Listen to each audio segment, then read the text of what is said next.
Hello friend, আমি শ্রাবন্তী চলে এলাম তোমাদের সাথে শেয়ার করার জন্য আর একটা নতুন ভিডিও। তো দেখো, আমরা এখানে রেডি হয়ে গেছি, আমার ছোট পাপা সোনা, আমি আর তোমাদের দাদা ভাই আর সায়নকে তো পিছনেই দেখতে পাচ্ছ। আজ হচ্ছে আমরা যাচ্ছি আমার ছোট মাসি শাশুড়ির বাড়ি। আজকে আছে আমার ছোট মাসি শাশুড়ির মেয়ে, একমাত্র মেয়ে আমাদের ননদিনী, ওর বিয়ে। ননদিনীর নাম অপর্ণা মণ্ডল। তো দেখো, আমরা চলে এসেছি তোমাদের সঙ্গে কথা বলতে বলতে। এই যে, আর এই যে ননদিনী মানে মাসি শাশুড়ির বাড়ি। আমি কিন্তু এই প্রথমবারই আসলাম, আগে কখনোই আসিনি। আমার বিয়ে কিন্তু হয়ে গেছে অলরেডি 10 বছরের বেশিও। তো দেখো, আমরা তো আসতে আমরা মনে করেছিলাম অনেকটাই লেট হয়ে গেছে, কিন্তু একটু লেট হয়েছিল। এসে দেখছে এই যে গায়ে হলুদ চলছে আর কি, তার মধ্যে এখানে চলছে গায়ে হলুদের ফটোশ্যুটও চলছে। তো সেই এসে ফটোশ্যুটের মধ্যে আমিও একটু অংশগ্রহণ করলাম। সকালবেলা থেকে ভাবছিলাম যে যাব তাড়াতাড়ি রেডি হয়ে, মানে গিয়ে একটু গায়ে হলুদটা যাতে দেখতে পারি, কিন্তু তোমাদের দাদাভাই সকাল থেকে কাজের শেষ নেই, ও সব কাজ করে। তো দেখো, এইখানে ও কিন্তু আমাদেরকে দিতে এসেছে, ও এসে এখানে থাকবে না, আমাদেরকে দিয়ে ও চলে যাবে আবার ঝাড়খালি। আর আমরা সারাটা দিন এখানে থাকবো, তারপরে আবার বিকেলের দিকে বাড়ি যাব, গিয়ে রেডি হয়ে আবার আসবো। তো এখানে দেখো, আমাদের ননদিনীর গায়ে হলুদ হয়ে গেছে, তারপরে যে টুকটাক ফটো তোলা ছিল সেগুলো তোলা হয়ে গেছে। আর এখানে দেখো, আমরা বসে আছি, বসে বসে খাচ্ছি হাওয়া, কেননা বৈশাখ মাসে বিয়ে হয়েছে, গরম ছিল প্রচণ্ড পরিমাণে। তো ওই জন্য তারপর বসে থাকার পর এখানে দেখো, আমরা চলে এসেছি জল সইতে, পুকুরে যে জল সইতে হয় সেইটা।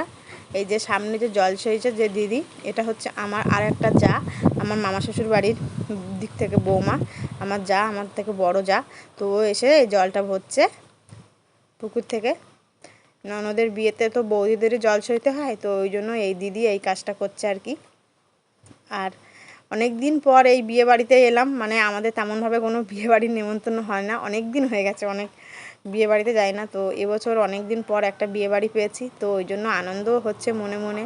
আর ননদের বিয়ে বলে কথা, সবাই এসেছে এখানে, আমার অন্য অন্য জায়েরা এসেছে, ননদ এসেছে, সবাই মিলে অনেক গল্প করছি, মজা করছি। আর তার মধ্যে জানো তো, মজার করতে করতে কখন যে সময়টা চলে যাচ্ছে বোঝাই যাচ্ছে না। তো জল খাওয়ার পর দেখো চলে এসেছি, আর এখানে দেখো আমার পাপা সোনা, ছোট্ট পাপা সোনা খেলা করছে। আর ওকে বসিয়ে দিয়েছি একটা চেয়ারের উপরে, ও কিন্তু বেশ আনন্দই করছিল, মানে বিয়েটা উপভোগ করছিল, যে গান বাজছে, সবাইকে দেখছে, দিদি দাদা বোন সবাই, মানে ওর থেকে সব দিদিরা খেলা করছে, আর ও কিন্তু বেশ মজাতেই ছিল। তাও দেখো, গায়ে হলুদের পর এই যে আমাদের ননদিনী, আজকে বিয়ের কন্যে, সে চলে এসেছে রেডি হয়ে, নানিমুখ হয় বলে। আর এই যে শাড়িটা পরেছে, এই শাড়িটা পরে আমাদের ননদিনীর কেমন লাগছে তোমরা অবশ্যই কমেন্টে জানাবে। ওকে এত সুন্দর লাগছিল, কি বলবো বন্ধুরা, খুব সুন্দর লাগছিল। তো দেখো, রেডি হয়ে অলরেডি চলে এসেছে। আর মেসোমশাই আমাদের বসে পড়েছে নানিমুখ পরানোর জন্য, বাবা যেহেতু মায়ের বাবাই নানিমুখটা পরানো হবে, বসেছে ওই জন্য রেডি হয়ে। এখানে দেখো নানিমুখ পরানো চলছে, এখানে আছে ব্রাহ্মণ। আর বিয়ের ডেকোরেশনটা এত সুন্দর হয়েছিল, বিয়ে বাড়ির প্যান্ডেলটা, তো কি বলবো। নানিমুখ পড়া ওদিকে চলছে, আর আমরা এখানে দেখো বসে পড়েছি খেতে, দুপুরের খাওয়া দাওয়া করতে। আর আমার পাপা সোনার হাতে দিয়ে দিয়েছি একটা থালা, ওকে ব্যস্ত করে দিয়েছি যাতে ও আমাদের খাওয়াতে মানে ডিস্টার্ব না করে।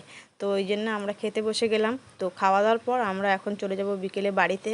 তো টাটা, আবার দেখা হবে নতুন একটা ভিডিওর সাথে।